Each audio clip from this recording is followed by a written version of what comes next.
जो हैंडीक्राफ्ट ये महिलाएं बुन रही हैं वो दिखने में साधारण लगती है, लेकिन उसमें इस्तेमाल होने वाली सामग्री को लेकर भारत में काफी विवाद है।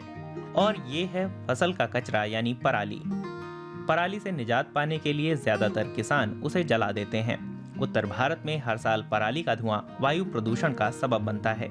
पानीपत शहर में स्थानीय खेतों से कचरा जमा करने की पहल शुरू की है डिजाइनर आरुषि मित्तल ने। वो सजावटी चीजें बनाने के लिए उसे संसाधन के तौर पर देखती हैं।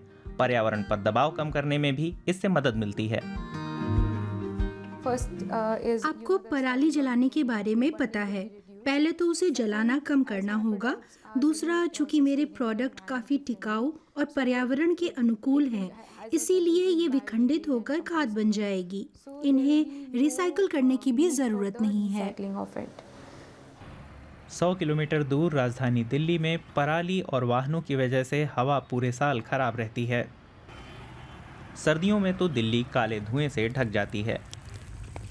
पंजाब और हरियाणा राज्यों के किसान पराली जलाकर अपने खेतों को अगली फसल की बुआई के लिए साफ करते हैं।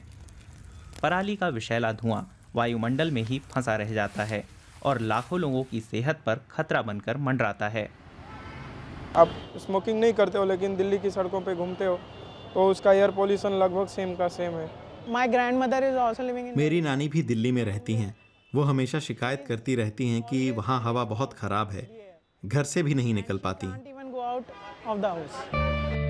भारत कृषि प्रधान देश है और दुनिया में चावल का सबसे बड़ा निर्यातक है। हर साल यहाँ 50 करोड़ टन कृषि कचरा पैदा होता है। कुछ फसलों का कचरा तो भूसे के रूप में मवेशियों के चारे के काम आ जाता है, लेकिन जानवरों को चावल की फसल का बचा हुआ भूसा जरा भी पसंद नहीं। उस पराली से निजात पाने के लिए किसान हर साल 2 करोड़ 30 लाख टन कचरा जला देते हैं। दिल्ली में भारतीय कृषि शोध संस्थान पराली जलाने की समस्या से निपटने के तरीके ढूंढ रहा है। पहले फसल की कटाई हाथ से होती थी। कटाई के बाद मिट्टी में बहुत थोड़ी सी पराली ही बचती थी, जो कुछ ही समय में अपने आप सड़ गल जाती थी। अब कटाई मशीन से होने लगी है तो पराली का ढेर बढ़ गया है, इसीलिए ये समस्या आ रही है। आज किसान अधिकतम उपज के लिए गहन खेती करने लगे हैं, तो परती जमीन वे छोड़ते ही नहीं। पराली जलाने से सिर्फ वायु प्रदूषण ही नहीं होता, मिट्टी के पोषक तत्व भी खत्म हो जाते हैं। आग की तपिश जमीन को भेद कर बैक्टीरिया और फंगस को खत्म कर देती है, जो मिट्टी की उर्वरता के लिए जरूरी हैं। डॉक्टर पब्बी की रिसर्च टीम ने एक ऐसा जैविक स्प्रे तैयार किया है जो हवा और मिट्टी दोनों के बचाव में काम आता है। उसे कहते हैं पूसा डिकम्पोजर। 7 अलग अलग फंगस से मिलकर ये सॉल्यूशन बना है। खेती के कचरे को सीधे खेतों में ही विखंडित कर देने के लिए ये फंगस एंजाइम पैदा करते हैं और उसे 1 महीने में ही खाद में बदल देते हैं। कैप्सूल, पाउडर या सॉल्यूशन के रूप में उपलब्ध ये डिकम्पोजर खांड, पानी और आटे के साथ मिलकर सक्रिय हो जाता है।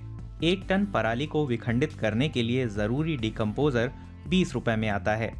पिछले साल खेती की करीब 2 लाख हेक्टेयर जमीन पर किसानों ने इस प्रोडक्ट का इस्तेमाल किया था। पूसा डिकम्पोजर का इस्तेमाल होगा तो पराली कम जलाई जाएगी। हमने पिछले सालों में देखा है कि कृषि अवशेषों को जलाना कम हुआ है। दिल्ली के पास एक गांव घूमनहेड़ा में दयानंद किसानी का काम करते हैं। पिछले 3 साल से वो अपने खेत से पराली को मिटाने के लिए डिकम्पोजर का इस्तेमाल कर रहे हैं। अगली बुआई के लिए भी वे खेत तैयार कर चुके हैं। ये हमने जुताई कर रखी है। इसमें आपने इस टाइप के तिनका मिलेगा और जब इसमें पानी डाल देंगे, इसमें कोई तिनका सब खाद में तब्दील हो। ये देखो बिल्कुल गल गया। ये आपके सामने प्रूफ है। ये देखो, ये खाद में तब्दील होगा। ये धान का अवशेष है, जड़ जिसको बोलते हैं हम, वो है ये। अब इसको आप देख रहे, इसमें बिल्कुल ये ऐसे भर जाएगा, ये कुछ नहीं बचेगा। अपने खेतों को जलाने के सस्ते विकल्पों की कमी को देखते हुए दयानंद जैसे किसान डिकम्पोजर को वरदान से कम नहीं समझते। दिल्ली सरकार राजधानी के आसपास 5000 एकड़ जमीन पर इस्तेमाल के लिए मुफ्त में डिकम्पोजर बांट रही है। पूरी दुनिया में खाद की किल्लत के बीच कुछ किसान कहते हैं कि वो तो इस छिड़काव के लिए कीमत भी देने को तैयार हैं। ये इतना कारगर उपाय जो है